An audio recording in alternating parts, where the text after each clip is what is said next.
Hello guys, പുതിയൊരു വീഡിയോയിലേക്ക് എല്ലാവർക്കും സ്വാഗതം. അങ്ങനെ നയനയെ ഡിസ്ചാർജ് ചെയ്യാണ് ചെയ്യുന്നത്. എന്നിട്ട് വീട്ടിലേക്ക് കൊണ്ടുപോവാണ് ചെയ്യുന്നത് കേട്ടോ. ആദർശ് പുതിയ വീടൊക്കെ വാങ്ങിച്ചു കൊടുത്തല്ലോ, അങ്ങോട്ടേക്കായിരിക്കും നയനയെ കൊണ്ടുപോകുന്നത്. ആംബുലൻസിൽ വന്ന് ഇങ്ങനെ ഇറക്കുന്നത് ഒക്കെ നമ്മുടെ അച്ഛൻ അങ്ങനെ അറിയാണ് ചെയ്യുന്നത് കേട്ടോ. എന്താണ് സംഭവം എന്നുള്ള കാര്യങ്ങളൊക്കെ ഗോവിന്ദൻ അറിയായിരിക്കും ചെയ്യുന്നത്. അപ്പോൾ നന്ദു ആണെങ്കിലും ഗോവിന്ദനെ സമാധാനിപ്പിക്കുകയാണ് ചെയ്യുന്നത്. അച്ഛനാണെങ്കിൽ ഇങ്ങനെ കരഞ്ഞുകൊണ്ട് നോക്കുകയായിരിക്കും കേട്ടോ നയനയുടെ ആ ഒരു കിടപ്പ് കാണുമ്പോൾ. നയനയും ഇങ്ങനെ സങ്കടത്തോടെ നോക്കുകയാണ് ചെയ്യുന്നത്. ഹോസ്പിറ്റലിൽ ഗോവിന്ദൻ പോയ സമയത്തൊക്കെ നയനയെ കണ്ടിട്ടുണ്ടായിരുന്നില്ല. ആ സമയത്തൊക്കെ ഓരോ നുണകൾ പറഞ്ഞ് ഒഴിഞ്ഞു മാറുകയായിരുന്നു എല്ലാവരും ചെയ്തിട്ടുണ്ടായിരുന്നത്. കാരണം ഒരു ഹാർട്ട് പേഷ്യൻ്റ് ആണല്ലോ. പക്ഷേ സർജറിയൊക്കെ കഴിഞ്ഞ് വീട്ടിലേക്ക് കൊണ്ടുവരുമ്പോഴാണ് നമ്മുടെ ഗോവിന്ദൻ സത്യാവസ്ഥ അറിയുന്നത് കേട്ടോ. ആ കരളിൻ്റെ കൊടുത്ത് രക്ഷിച്ചതൊക്കെ ആരാണെന്നൊക്കെ ഉള്ള സത്യാവസ്ഥ പിന്നീട് ഗോവിന്ദൻ അറിയായിരിക്കും ചെയ്യുന്നത്. നമുക്കാണെങ്കിൽ ഒരു സങ്കടം തോന്നിട്ട് ആ കിടപ്പ് കാണുമ്പോൾ. അത്രയ്ക്കും അങ്ങനെയാണ് വരുന്നത് നമ്മുടെ നയന. ആദർശാണെങ്കിലും ഇങ്ങനെ അച്ഛനെ ഇങ്ങനെ സങ്കടത്തോടെ ഇങ്ങനെ നോക്കുകയാണ് ചെയ്യുന്നത് കേട്ടോ. അച്ഛൻ കരച്ചിലോട് കരച്ചിലായിരിക്കും.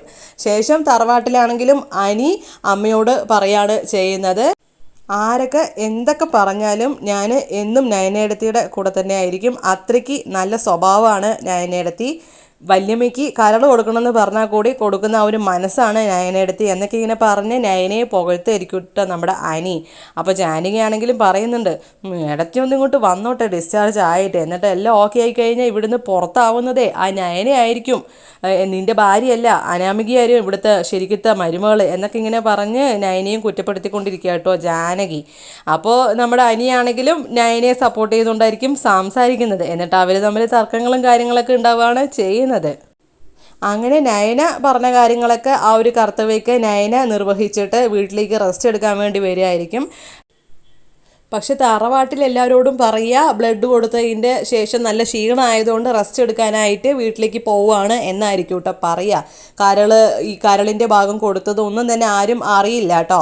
മുത്തശ്ശിയാണെങ്കിലും മുത്തശ്ശനാണെങ്കിലും ഒന്നും അറിയുന്നുണ്ടാവില്ല. അതേസമയം ഹോസ്പിറ്റലിലാണെങ്കിൽ ദേവയാനിയുടെ സർജറിയും കാര്യങ്ങളൊക്കെ കഴിയുമായിരിക്കും. നല്ല സക്സസ് ആയി തന്നെ സർജറിയൊക്കെ നടന്നു.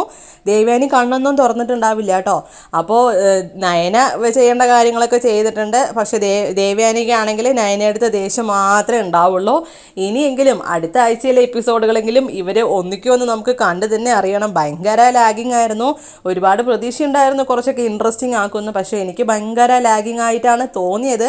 നിങ്ങൾക്ക് എന്താണോ തോന്നിയത് എന്നൊന്ന് കമൻറ്റ് ചെയ്യുക കേട്ടോ. അപ്പോൾ അടുത്ത വിശേഷങ്ങൾ എത്രയും പെട്ടെന്ന് തന്നെ അപ്ലോഡ് ചെയ്യുന്നതായിരിക്കും. അപ്പോൾ അറിയാൻ വേണ്ടിയിട്ട് ഈ ചാനൽ മറക്കാതെ സബ്സ്ക്രൈബ് ചെയ്യുക. Thank you for watching.